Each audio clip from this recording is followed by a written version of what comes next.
Hariom students, स्वागत है आपका free study bye Lodhi sir के यूट्यूब चैनल में।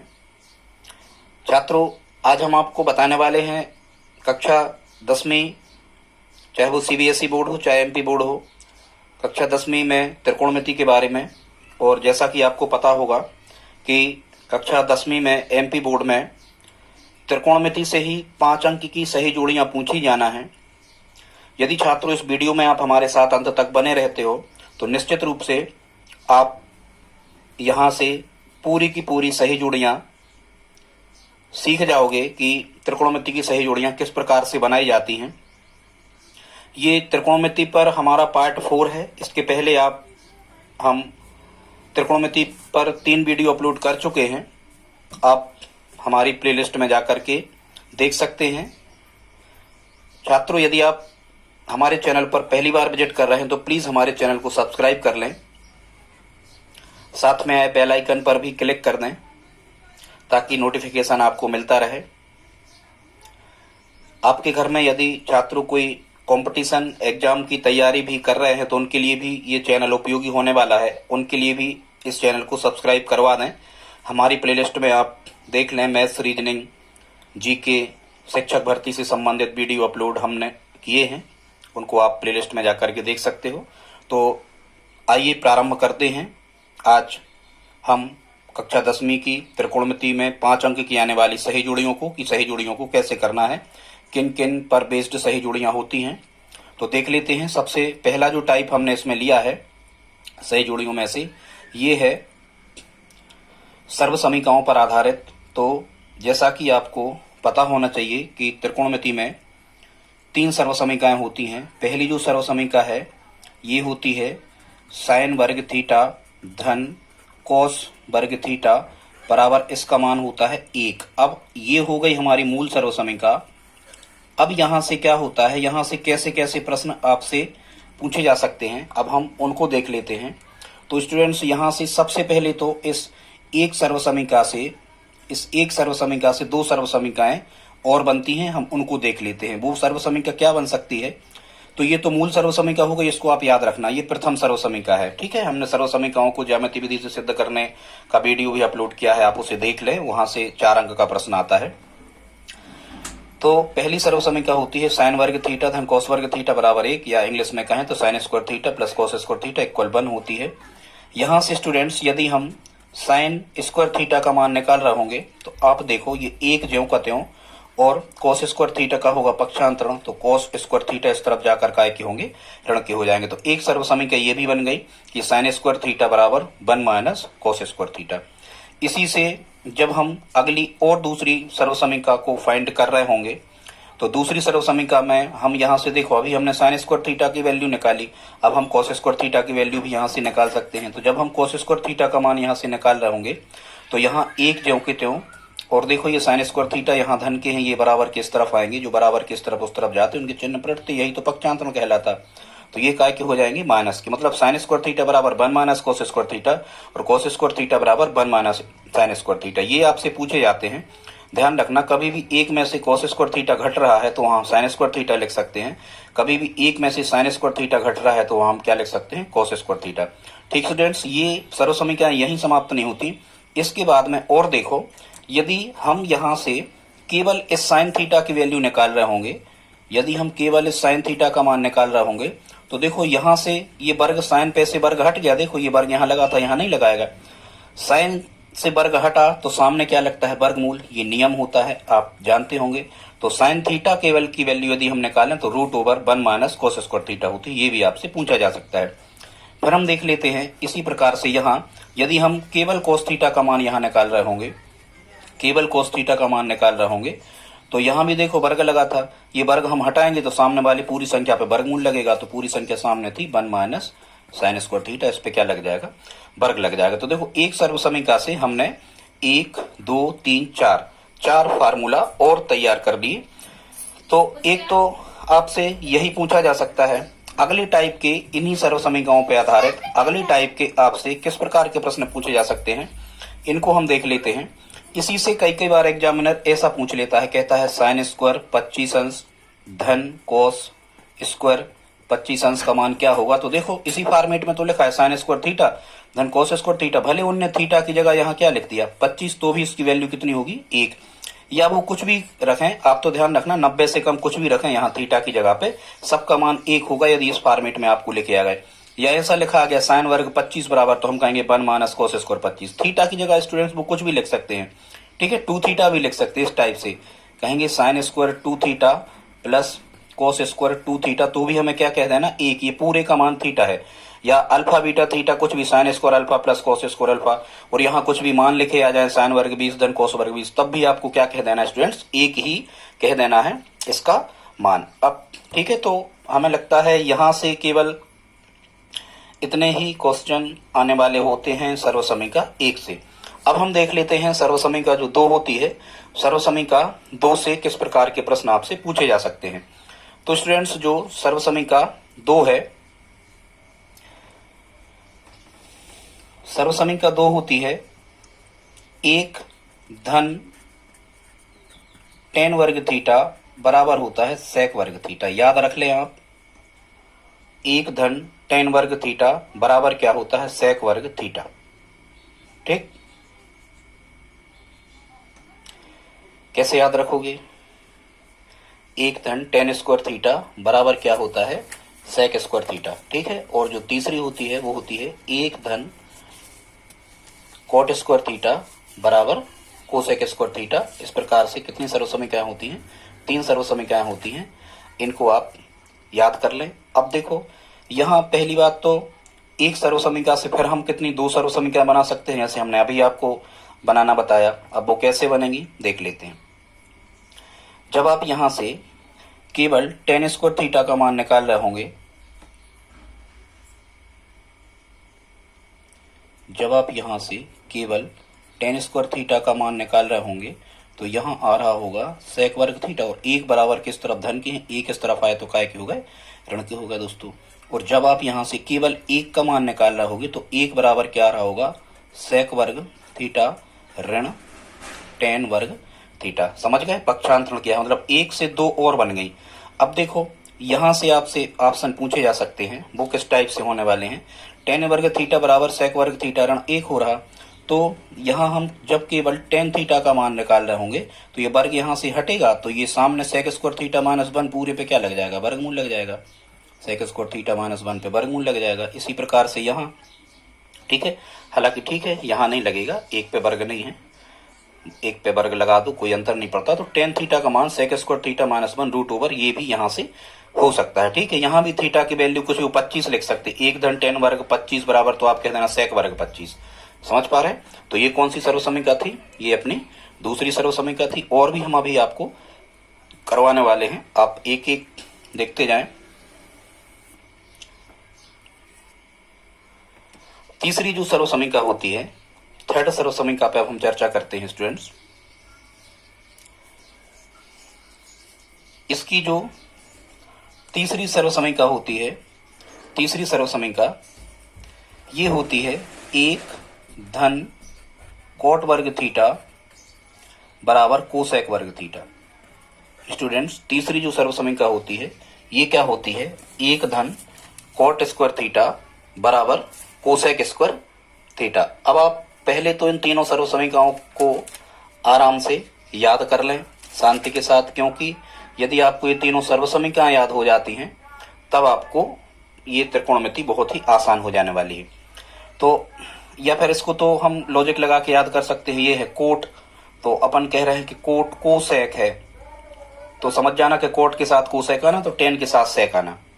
ठीक है, कोट गीला हो गया तो कोई कह रहा भाई कोट कोसेक है, ऐसे याद रखना कि कोट स्क्वायर स्क्वायर सब में है सर्वसमीकाओं में।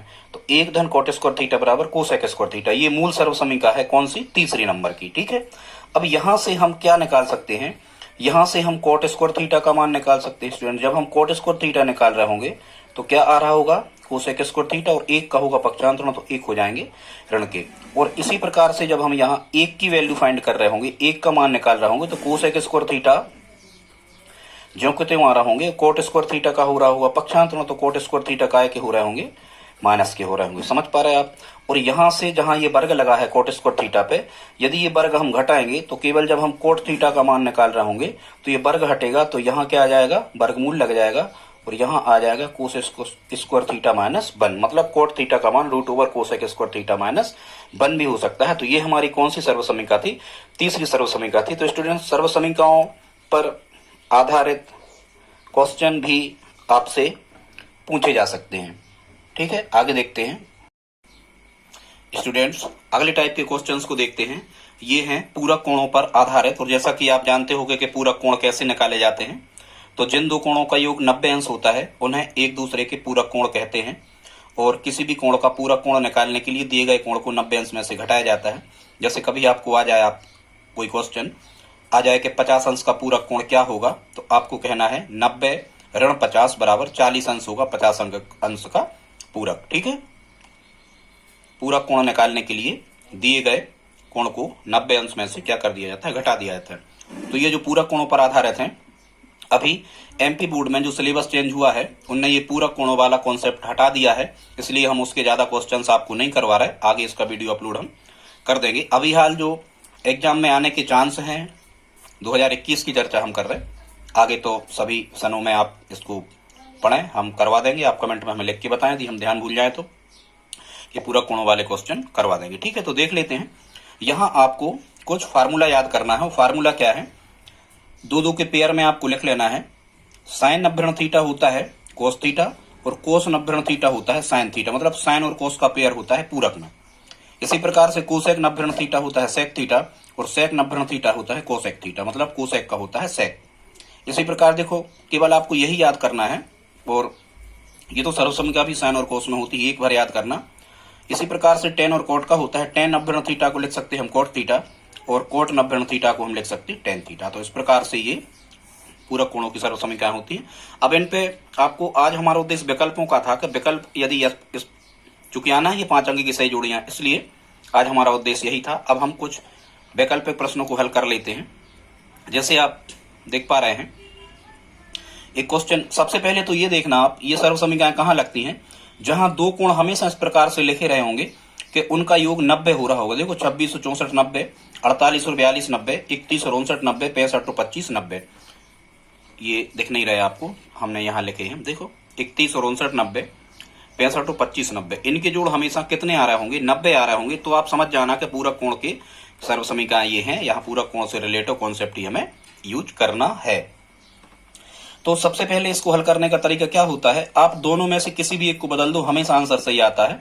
लेकिन आपको हमारे अनुसार चलना है, हमारे अकॉर्डिंग। हम क्या बता रहे हैं आपको कि आप पहले ही चेंज कर दो। देखो चेंज तो करना तो है ही, पहले ही चेंज कर दो। 10 26 को हम क्या लिख सकते हैं स्टूडेंट्स, तो ध्यान देना, इस 10 26 को लिख सकते हैं हम 10 90 ऋण 64, मतलब 26 की जगह हम 90 ऋण 64 लिख सकते हैं। आप 90 में से 64 घटाओ, 26 ही बचने वाला है।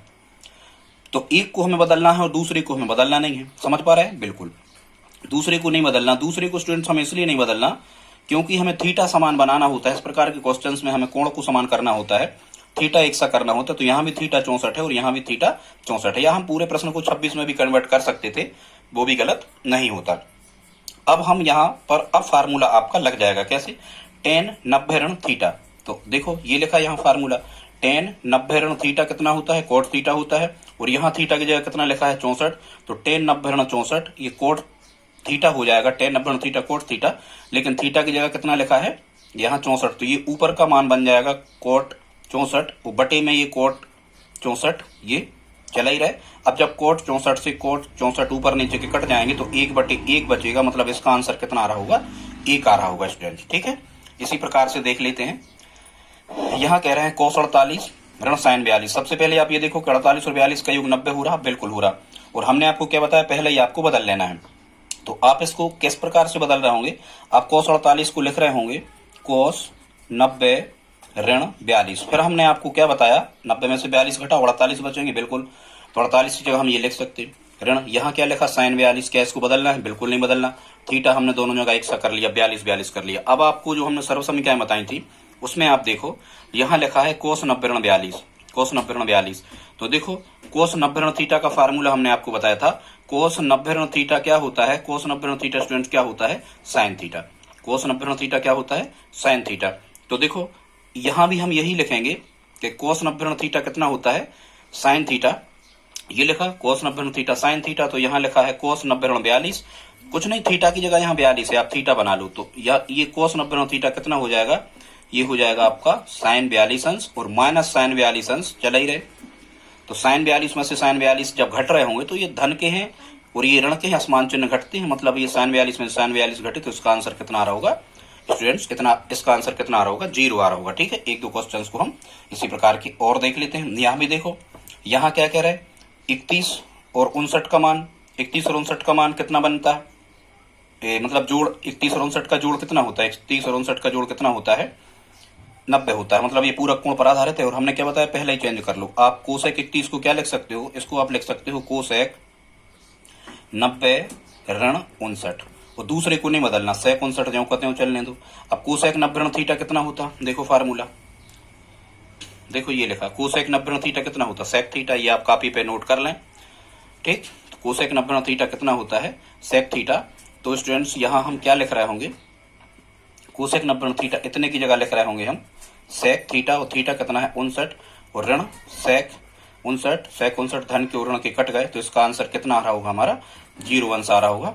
अब स्टूडेंट्स ये उदाहरण 9 है बुक का, और ये अध्याय 8 है, सुधार देंगे हम। उदाहरण 9 है, इसको आप हमें करके बताएं, कमेंट बॉक्स में इसका आंसर लिख के बताएं, 10 65 बटे कोट 25 का मान क्या होगा, आप ये हमें कमेंट बॉक्स में लिख करके बता सकते हैं। ठीक है स्टूडेंट्स, अगले टाइप के क्वेश्चंस अब हम देख लेते हैं। और अगले टाइप के जो क्वेश्चंस हैं वो हम आपको बता रहे हैं त्रिकोणमितीय अनुपात पर आधारित, त्रिकोणमितीय अनुपात पर आधारित क्वेश्चंस को देख लेते हैं। तो जब भी आप त्रिकोणमितीय अनुपात पर आधारित क्वेश्चंस को देख रहे होते हैं तो आपको इसका बेसिक फंडामेंटल पता होना चाहिए। जैसा कि हम शुरू में आपको बता चुके थे, त्रिकोणमिति में सबसे पहले आपको जो त्रिकोणमितीय अनुपात होते हैं वो होते हैं 6 sine cos tan cosec sec cot, और इसी सीक्वेंस में इसी क्रम में आपको याद करना है sine cos tan cosec sec cot. और फिर लिख लेना है लाल बटे का लंब बटे कर्ण, ये साइन होता है, आधार बटे कर्ण ये कोस होता है, और लंब बटे आधार ये टेन होता है। यही हमने देखो यहाँ यही हमने लिखे हैं। तो कई बार एग्जामिनर केवल आपसे यही पूछ सकता है कि साइन थीटा क्या होता, तो साइन थीटा होता है लंब बटे कर्ण, कोस थीटा होता है आधार बटे कर्ण, और टेन थीटा होता है लंब बटे आधार, इसी के सीक्वेंस में, इसी के क्रम से। और साइन का उल्टा जैसे हम कह रहे थे साइन कोस टेन, उसी प्रकार से हमें कहना है कोसेक सेक कोट, साइन का उल्टा होता है कोसेक। यदि साइन थीटा लंब बटे कर्ण हो रहा था तो कोसेक थीटा कर्ण बटे लंब होगा। ठीक, यदि कोस थीटा आधार बटे कर्ण है तो सेक उसका उल्टा होता है, सेक थीटा होगा कर्ण बटे आधार। टेन कोट का उल्टा होता है टेन लंब बटे आधार, तो कोट आधार बटे लंब होगा। ठीक है स्टूडेंट्स, ये समझ गए। अब यहां से क्या होता है कि यहाँ केवल ये अनुपात केवल दो भुजाओं में अनुपात बताता है, तीसरी भुजा हमें फाइंड करना होती है। और तीसरी भुजा हम प्राप्त कर सकते हैं कहां से, समकोण त्रिभुज से, यहां से हम प्राप्त कर सकते हैं। तो इस पे आधारित क्वेश्चंस कैसे आपसे पूछे जा सकते हैं, यहाँ हमने लिखकर बताने का प्रयास किया है। कह रहे हैं यदि टेन थीटा बराबर 3/4 है। अब आपको ये पता होना चाहिए कि टेन होता क्या है, तो आपको पता है टेन होता है अपना लंब बटे आधार, ये आपको पता होना चाहिए। मतलब किसी समकोण त्रिभुज में 3 लंब है और 4 क्या है, आधार। जब आप यहाँ समकोण त्रिभुज ड्रा कर रहे होंगे तो 3 क्या है, लंब है, और 4 आधार है। तो जब आप यहाँ पाइथागोरस प्रमेय लगाओगे इसमें, तो कर्ण कितना निकल के आएगा, 5 निकल के आएगा। अब देखो पाइथागोरस लगाना हम लगा के नहीं बता रहे, हम पहले ये करवा चुके हैं अन्य वीडियो में, वहां आप देख सकते हैं। तो कर्ण कितना निकला, 5। अब वो क्या कह रहे हैं, अब वो कह रहे हैं कोस थीटा का मान क्या होगा। तो आपको पता होना चाहिए कि कोस थीटा क्या होता है स्टूडेंट, तो कोस थीटा होता है आधार बटे कर्ण। और जब आप आधार बटे कर्ण, तो 4 इसका आधार निकला और 5 इसका कर्ण निकला, मतलब 4/5 इसका आंसर आ रहा होगा। ठीक है, कई बार वो पूछ लेते हैं टेन थीटा बराबर 3/4, तो टेन स्क्वायर बराबर, तो टेन स्क्वायर बराबर 9/16, यहाँ भी वर्क कर देंगे। और यहाँ यदि वो कह रहे होते कि 2 cos थीटा, मतलब मान के चलो 2 cos थीटा, तो हम यहाँ 2 का गुणा और कर देते, या भी cos स्क्वायर पूछ रहे होते तो हम इसका स्क्वायर कर देते, 16/25 आ जाता है यदि स्क्वायर पूछ रहे होते। तो जो भी निष्पत्ति यहाँ दी गई उनको हम बड़ी आसानी से हल कर सकते हैं। ठीक, इसी प्रकार देखो कह रहे हैं साइन थीटा बराबर 12/13। अब आपको ये पता होना चाहिए स्टूडेंट्स कि साइन थीटा बराबर होता क्या है, तो साइन थीटा बराबर होता है लंब बटे कर्ण। क्या होता है, लंब बटे कर्ण। साइन थीटा बराबर क्या होता है, लंब बटे कर्ण। ठीक है, तो जब आप एक समकोण त्रिभुज ड्रा कर रहे होंगे उसमें कर्ण 13 आ रहा होगा और लंब 12 आ रहा होगा। जब आप यहाँ से पाइथागोरस प्रमेय लगाओगे तो 13 में 169, 12 में 144, 169 में चूंकि पक्षांतरण होगा, कर्ण दिया है तो पक्षांतरण होता है। तो 169 में से 144 घटे कितना बचा, 25 का वर्गमूल 5।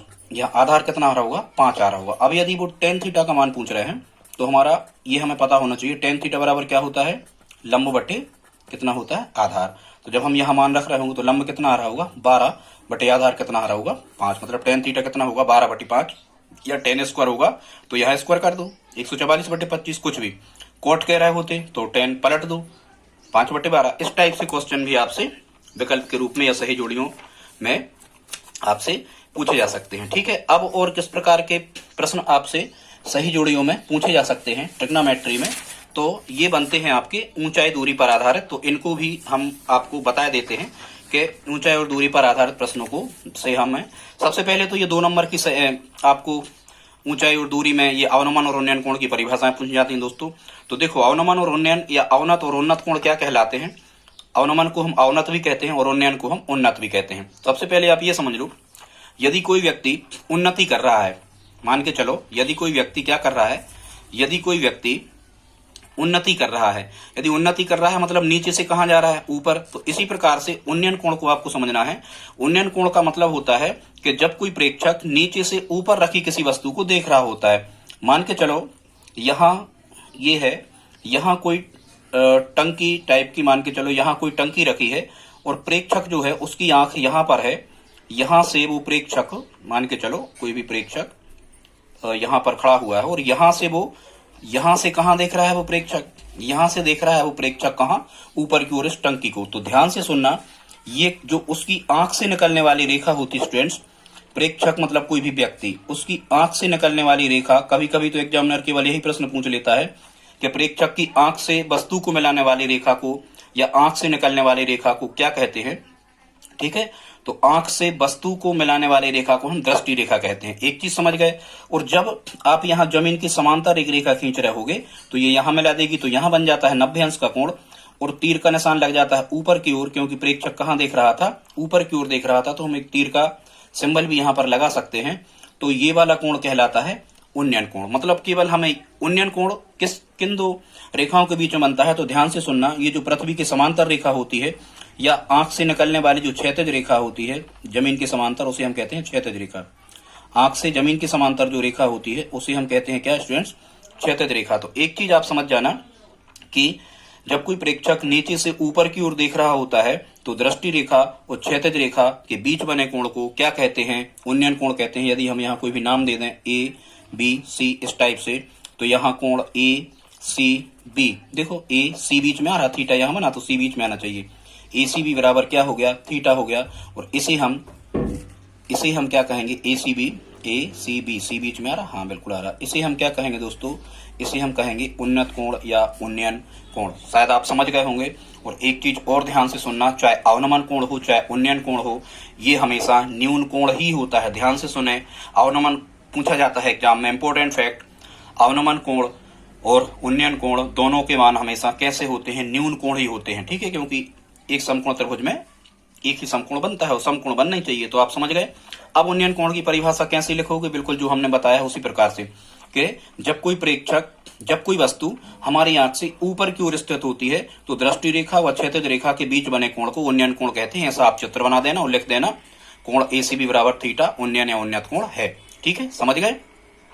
जब कोई प्रेक्षक ऊपर रखी किसी वस्तु को देखता है तो ये ऊपर रखी वस्तु को देख रहा है, तो ये दृष्टि रेखा और ये क्षैतिज रेखा के मध्य बने कोण को क्या कहते हैं, उन्नयन कोण कहते हैं। इसका मान हमेशा न्यून कोण होता है। एक चीज समझ गए। और आंख से ऊपर की ओर निकलने वाली रेखा को दृष्टि रेखा कहते हैं और आंख से जमीन के समांतर निकलने वाली रेखा को क्षैतिज रेखा कहते हैं। ये भी पूछा जाता है।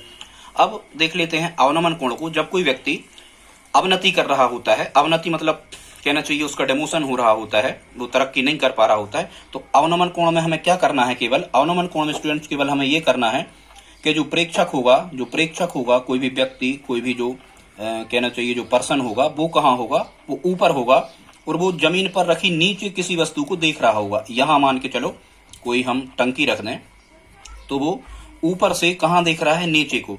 तो देखो आंख से जो निकलने वाली, नीचे की ओर निकलने वाली रेखा होती है उसे हम क्या कहते हैं, दृष्टि रेखा। तो ये कौन सी रेखा होगा अपनी, ये होगा स्टूडेंट दृष्टि रेखा।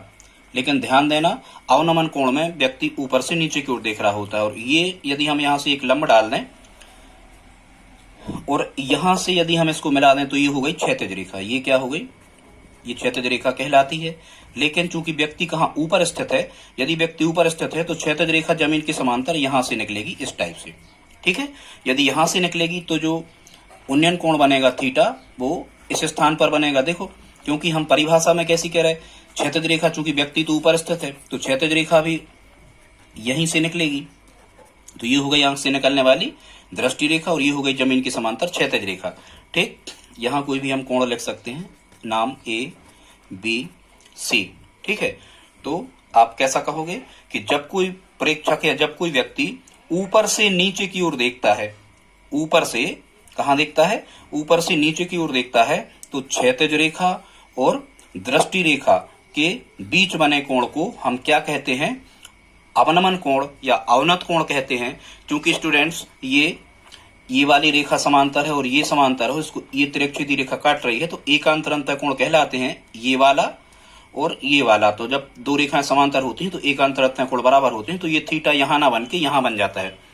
तो आप समझ गए। और अवनमन कोण का मान भी कैसा होता है दोस्तों? अवनमन कोण का मान भी न्यून कोण ही होता है। तो आप अवनमन कोण की परिभाषा लिख लोगे, बिल्कुल ऐसा ही आपको लिखना है कि जब कोई वस्तु हमारी आंख से नीचे की ओर स्थित होती है तब दृष्टि रेखा और क्षैतिज रेखा के मध्य बने कोण को अवनमन कोण कहते हैं। स्टूडेंट्स, चाहे अवनमन कोण हो चाहे उन्नयन कोण हो, दोनों ही दृष्टि रेखा और क्षैतिज रेखा के बीच बनते हैं, केवल देखने में अंतर है। उन्नत कोण में नीचे से ऊपर की ओर देखना है, ये लिखना है, और अवनमन कोण में ऊपर से नीचे की ओर देखते हैं, ये लिखना है। तो ठीक है, और अवनमन और उन्नयन कोण दोनों ही कैसे होते हैं? न्यून कोण होते हैं। जब ऊंचाई दूरी आप पढ़ोगे तो इनके बारे में हम और विस्तृत आपको बता देंगे। ठीक है, अब अगला टाइप देख लेते हैं हम।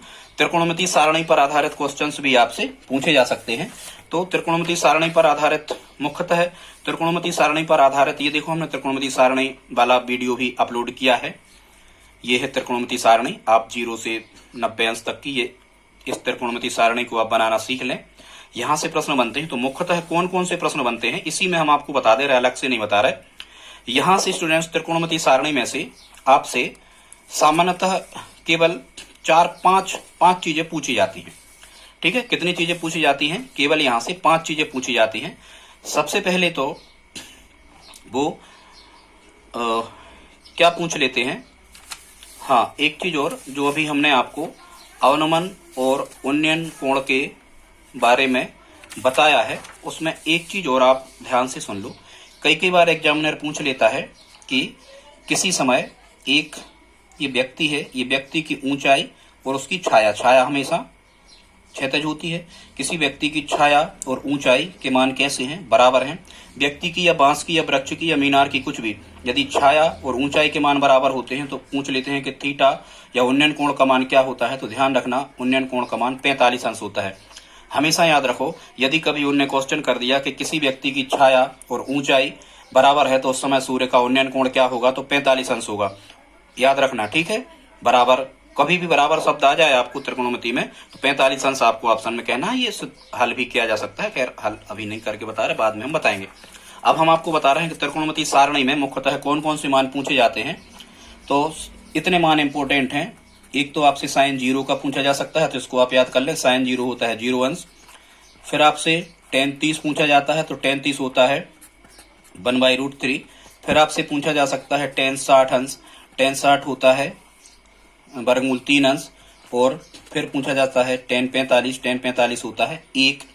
और कई बार तो देखो कितने मान आपको याद करना है ध्यान से, साइन 0 0, दूसरा tan 30 1/3, फिर tan 45 1, और एक मान आपको याद करना है tan 60 कितना होता है करणी 3। इतने मान याद करना है। फिर देखो कई बार एग्जामिनर आपसे यहाँ, हाँ, और यहाँ यदि वो गुणा भाग कुछ भी लगा देता है, मान के चलो यदि tan स्क्वायर पूछा होता तो करणी 3 का हम स्क्वायर कर देते तो 3 आ जाता।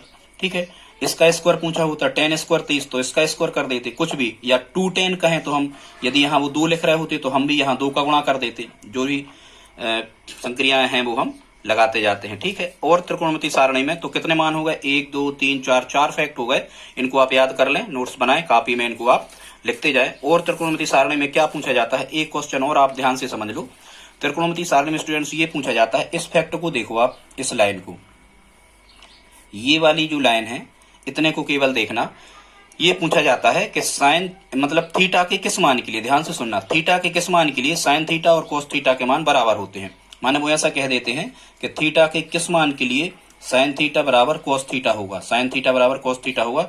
तो देखो साइन 45 यदि देखो यहाँ ये लाइन देखो और ये लाइन देखो, साइन 45 1/√2 और कोस 45 भी 1/√2, साइन 45 भी 1/√2 और कोस 45 1/√2। मतलब ये हो गया कि थीटा बराबर 45 अंश के लिए, कितना, थीटा बराबर 45 अंश के लिए साइन थीटा और कोस थीटा के मान कैसे होते हैं, बराबर होते हैं। 45 में 1/√2, साइन 45 1/√2 और कोस 45 1/√2। आप समझ गए, 45 अंश के लिए साइन थीटा कोस थीटा के मान बराबर होते हैं। फिर एग्जामिनर कई बार ये पूछ लेता है, एक चीज और आप याद रख लेना, टेन थीटा बराबर होता है साइन थीटा बटे कोस थीटा। ये फार्मूला भी आपसे पूछा जा सकता है, ठीक है। तो टेन स्क्वायर हो जाएगा साइन स्क्वायर बटे कोस स्क्वायर थीटा, ठीक है। फिर आपसे एग्जामिनर एक चीज और पूछ लेता है सारणी में से कि टेन थीटा के किस मान, टेन में थीटा के किस मान के लिए अपरिभाषित है, ठीक है, नो डिफाइन है या नॉन डेफिनेशन कुछ भी, या इन्फिनिटी अनंत है। थीटा के किस मान के लिए टेन का मान अनंत होता है, या थीटा के किस मान के लिए टेन अपरिभाषित है। तो ध्यान रखना 90 के लिए, कितने के लिए, थीटा बराबर जब 90 अंश होगा, क्योंकि टेन 90 कितना होता है, अपरिभाषित, ठीक है। तो आप यहां से भी याद रख सकते हो, थीटा के 90 अंश के मान के लिए कैसा होता है, अपरिभाषित या इन्फिनिटी होता है। अब हम त्रिकोणमिति सारणी भी हमने आपको करवा दी, अब हम कुछ सही जोड़ियां आपको करवाने वाले हैं। इनको अपन देख लेते हैं कि किस प्रकार से अब आपसे एग्जाम में प्रश्न पूछे जा सकते हैं। यहां से स्टूडेंट्स निश्चित रूप से सही जोड़ियां 5 अंक की आना है। आप ध्यान से इनको समझें और बड़ी सावधानी से इनको करें। कॉपी में आप इनके नोट्स भी बना सकते हैं। तो आइए देखते हैं किस प्रकार से अब हम सही विकल्पों को हल करते हैं। तो पहला विकल्प यहाँ पर क्या लिखा है, ये आप पढ़ लेना ध्यान से, आना ही है यहाँ से 5 अंक का। Sign square theta plus cos square theta का मान कितना होता है, तो हम आपको पहले बता चुके, ये पहली सर्वसमीका है। Sign square theta plus cos square theta का मान कितना होता है, ऑप्शन में 1 लिखा है, तो एक इसका आंसर सही हो जाएगा। फिर कह रहे हैं 1 धन कोट स्क्वायर थीटा क्या होता है, तो देखो ये सर्वसमीका कौन सी है, ये दूसरी सर्वसमीका है, ये पहली सर्वसमीका थी। तो 1 धन कोट स्क्वायर थीटा बराबर क्या होता था अपना, कोसेक स्क्वायर थीटा। तो इसका आंसर क्या हो जाएगा, 1 धन कोट स्क्वायर थीटा क्या हो जाएगा अपना, कोसेक स्क्वायर थीटा। समझ पा रहे हैं। फिर ये आपकी दूसरी सर्वसमीका भी लिख दी उनने, दूसरी सर्वसमीका उनने क्या लिख दी, कह रहे हैं 1 धन टेन स्क्वायर थीटा का मान क्या होगा। तो आपको पता है टी या टी एस, ठीक है। तो टी का संबंध कैसे होता है, एस से। तो 1 धन टेन स्क्वायर थीटा बराबर सेक स्क्वायर थीटा। ये कौन सी सर्वसमीका थी हमारी, ये दूसरी सर्वसमीका थी, अभी हमने बताई है। फिर देखो इस प्रकार के प्रश्न भी आ सकते हैं, कह रहे हैं 1 ऋण कोस थीटा और 1 धन कोस थीटा का मान क्या होगा। तो यदि आपको एक फार्मूला होता है स्टूडेंट्स, यदि आपको ये फार्मूला पता होगा कि ए स्क्वायर माइनस बी स्क्वायर बराबर होता है एक कोष्टक में ए धन बी और एक कोष्टक में ए ऋण बी। तो यदि ये गुणा के फॉर्मेट में लिखा है तो हम गुणनखंड के फॉर्मेट में लिख सकते, और यदि गुणनखंड के फॉर्मेट में लिखा है तो हम गुणनफल के फॉर्मेट में लिख सकते, बिल्कुल लिख सकते। तो यहाँ क्या कह रहे हैं वो, यहाँ कह रहे हैं 1 ऋण कोस थीटा और 1 धन कोस थीटा, माने ए ऋण बी और ए धन बी। तो हम कहेंगे ए स्क्वायर माइनस बी स्क्वायर। लेकिन 1 का वर्ग क्या होता है, 1 का वर्ग 1 गुणा 1 करोगे आप तो 1 ही होगा। इसलिए यहाँ हमें केवल क्या मिल जाएगा, यहाँ मिल जाएगा 1 ऋण कोस स्क्वायर थीटा। हमने सर्वसमीकाओं में अभी आपको बताया था कि कभी भी एक में से कोस स्क्वायर थीटा घटा मिलता है तो उसका मान क्या लिखते हैं हम, साइन स्क्वायर थीटा। इसका मतलब ये इसका मान क्या हो जाएगा, साइन स्क्वायर थीटा। और ठीक है, फिर हमने आपको यहाँ रूट ओवर बनवाना साइन स्क्वायर थीटा पूछ रहे। हमने आपको पहली सर्वसमीका बताई थी कि sign square theta plus cos square theta का मान कितना होता है, 1। और यहाँ से जब आप कोस थीटा का मान निकालते हो, कोस थीटा का मान एक कोस स्क्वायर थीटा का, तो कितना होता है 1 माइनस साइन स्क्वायर थीटा। और जब आप यहाँ से कोस से आप वर्ग हटाते हो तो यहाँ क्या लग जाता है, वर्गमूल। तो वही तो वो कह रहे हैं कि 1 माइनस साइन स्क्वायर थीटा का मान क्या होगा, तो हम क्या कह देंगे, इसका मान कोस थीटा होगा, ठीक है, वर्ग हटेगा तो यहाँ वर्गमूल लग जाएगा। कुछ और रिक्त स्थान है स्टूडेंट्स, कुछ रिक्त स्थान है, इनको हम देख लेते हैं। तो कह रहे हैं पहला रिक्त स्थान है, कह रहे हैं साइन स्क्वायर थीटा, क्या कह रहे हैं, sign square theta plus cos square theta, तो पहली सर्व समीकरण से इसका मान 1 होगा। फिर कह रहे हैं 1 प्लस टेन स्क्वायर थीटा, तो ये दूसरी सर्व समीकरण है ts, तो इसका मान कितना होगा सेक स्क्वायर थीटा। तीसरा कह रहा है 1 प्लस कोट स्क्वायर थीटा, तीसरी सर्व समीकरण है ये कोट स्क्वायर थीटा होगा। और कह रहे हैं सेक स्क्वायर थीटा माइनस 1, हमने अभी आपको त्रिकोण सर्व समीकरणों में सिद्ध करके बताया दूसरी सर्व समीकरण से पक्षांतरण होता है, तो सेक जहां भी लिखा रहा है आप टेन लिख दो, वर्गमूल लगा है तो यहाँ वर्ग हट जाएगा। और 1 माइनस साइन स्क्वायर थीटा, ये तो हमने अभी आपको बताया इसका मान कितना होता है कॉस थीटा। ठीक है, आगे और देख लेते हैं, कुछ सही जोड़ियां हैं इनको देख लेते हैं, सही जोड़ियों को किस प्रकार से आपको हल करना है। फिर वही आ गया, कह रहे हैं एक धन, क्या कह रहे हैं, एक धन टेन स्क्वायर थीटा, तो ये दूसरी सर्व समीकरण थी, इसका मान क्या होगा सेक स्क्वायर थीटा। फिर कह रहे हैं जो जो आसान है उनको देख लो पहले, sign square theta plus cos square theta, इसका मान क्या होता है students, sign square theta plus cos square theta कितना होता है 1 होता है। फिर क्या कह रहे हैं टेन 60, अभी हमने आपको त्रिकोणमितीय मान बताए थे, टेन 60 का मान कितना होता है करणीय 3 होता है टेन 60 का मान।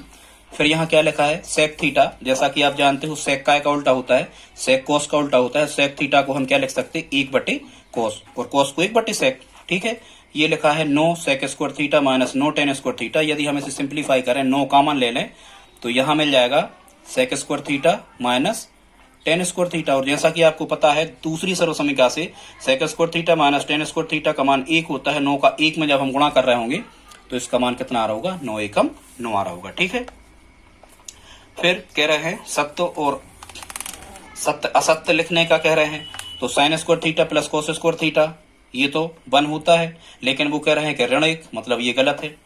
1 माइनस कोस स्क्वायर थीटा, कोस का संबंध हमेशा काय से होता है, कोस का संबंध हमेशा साइन से होता है, मतलब ये भी गलत है। 1 धन टेन स्क्वायर थीटा बराबर सेक स्क्वायर थीटा, ये सही है, दूसरी सर्व समीकरण है। ठीक, तीसरा कह रहे हैं साइन 60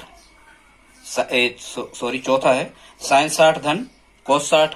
जब स्टूडेंट्स आप यहाँ साइन 60 और कोस 60 के मान रख रहे होगे तो साइन 60, देखो हम आपको बता दे रहे साइन 60 और कोस 60, साइन 60 कितना होता है करणीय 3/2 और कोस 60 कितना हो 1/2। जब आप इनको साइन 60 और कोस 60 के मान जोड़ रहे होगे तो करणीय 3 धन 1/2 आ जाएगा, ये सही है। ठीक है, ये अगला कह रहे हैं कोसेक थीटा बराबर √1 प्लस कोट स्क्वायर थीटा। देखो हमने आपको तीसरी सर्व समीकरण बताई थी स्टूडेंट्स, और तीसरी सर्व समीकरण अपनी क्या थी, तीसरी सर्व समीकरण थी अपनी 1 धन कोट स्क्वायर थीटा बराबर कितना था कोसेक स्क्वायर थीटा। ठीक, तो यदि यहां से हम कोसेक से वर्ग हटाएंगे तो यहां वर्गमूल लगेगा कि नहीं, बिल्कुल लगेगा। 1 धन कोट स्क्वायर थीटा बराबर केवल कितना बचेगा यहाँ कोसेक थीटा, तो कोसेक थीटा का मान √1 प्लस कोट स्क्वायर थीटा, वही तो यहाँ कह रहे हैं, मतलब ये क्या होगा सही होगा। अब कह रहे हैं अगला, कह रहे हैं एक शब्द में उत्तर दीजिए। क्या कह रहे हैं, एक शब्द में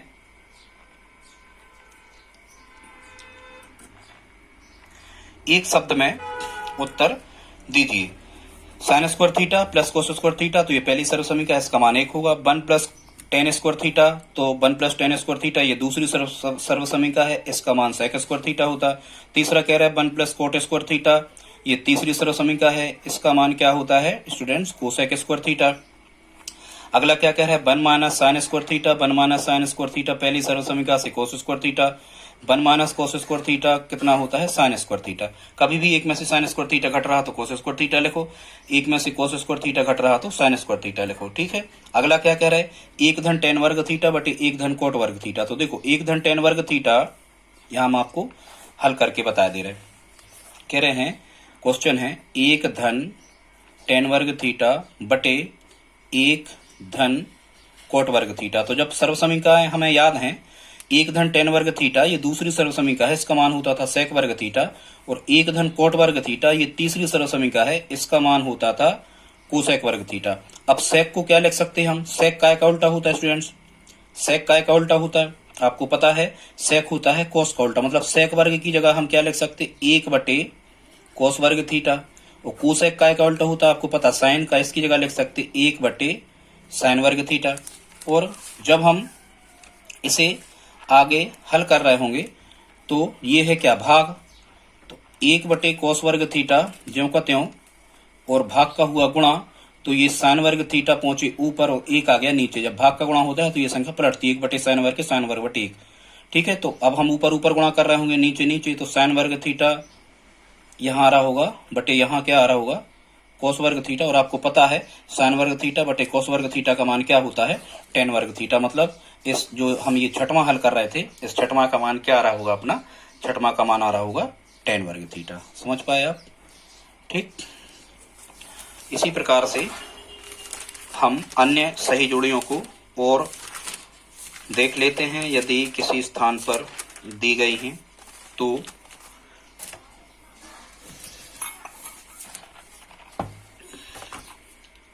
और भी सही जोड़ियां हैं, इनको हल कर लेते हैं अपन।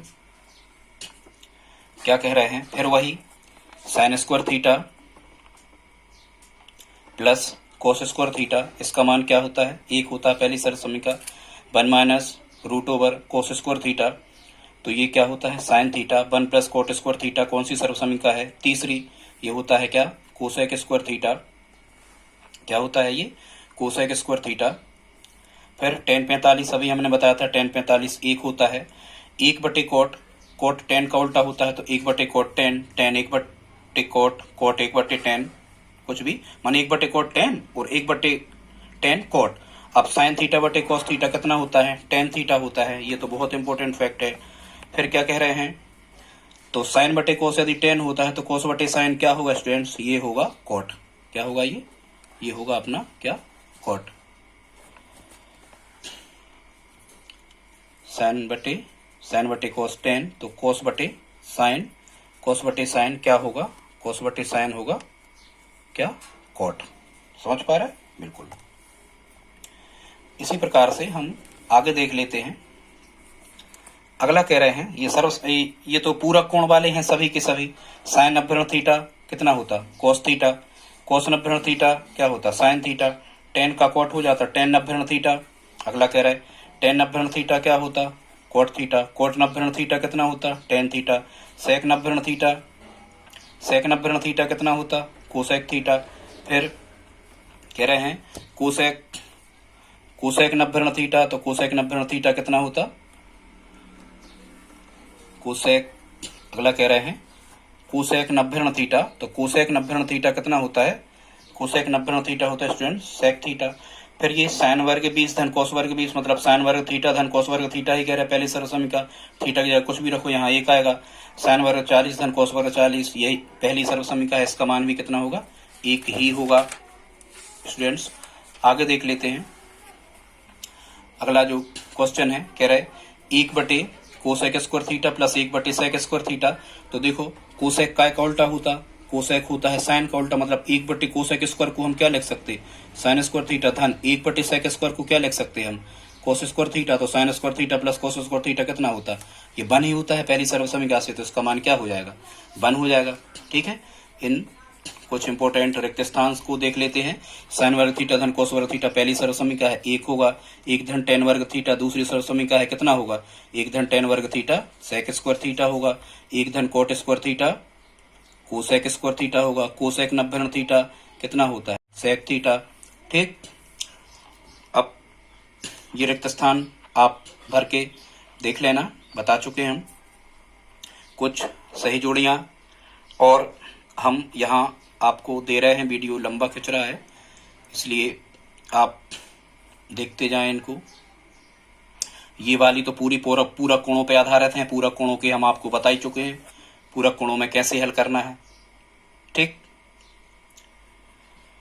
फिर इसके नीचे की जो सही जोड़ियां हैं जैसे साइन 60, तो इनके आपको मान त्रिकोणमिति सारणी में आपको बना लेना है। ठीक है, जैसे साइन 60 होता है करणी 3/2, इस प्रकार से कुछ मान आप याद कर लें। 1 धन tan वर्ग थीटा, ये कौन सी दूसरी सर्व समीका है, इसका मान क्या होता है, सेक वर्ग थीटा। ठीक है, यहाँ कह रहे हैं tan इंटू कोट, ये नहीं बता पाए हम आपको। जो उल्टे उल्टे होते हैं स्टूडेंट्स, इनके गुणनफल 1 होते हैं। उल्टे उल्टे कैसे, देखो उल्टे उल्टे जैसे कभी इस प्रकार से, जैसे देखो साइन का उल्टा क्या होता, कोसेक। कोस का उल्टा क्या होता, सेक। tan का उल्टा क्या होता, कोट होता है। तो यदि हम ऐसा कहते, यदि हम इनके उल्टे उल्टे लिखें, हम कहें कि कि sine theta into cosec theta तो ये 1 होगा। यदि हम कहें tan theta into cot theta तो ये 1 होगा। यदि हम कहें cos theta into sec theta तो ये भी क्या होगा 1। इनके गुणनफल 1 होते, क्योंकि साइन को हम 1/cos कोसेक लिख सकते, कोसेक कोसेक कट जाएंगे इस टाइप से। यदि ये भी आप फार्मूला ही समझें। अब यदि वो कह रहे हैं कि 2 tan इंटू कॉट, तो भाई 10 इंटू कॉट होता है 1 और 2 का गुणा कर दो तो 2 आ जाएगा यहाँ। ठीक है, तो ये आप खुद से सही जोड़ियां ये बना करके आप देख लें। आंसर भी इसमें हम दे रखे हैं इस टाइप के, क्योंकि यहाँ से आपको सही जोड़ियों से अब हमें विश्वास है कि सही जोड़ियों में से अब आप सभी के सभी 5 प्रश्न आसानी से हल कर पा रहे होंगे। देख लें, आप इसका स्क्रीनशॉट ले सकते हैं।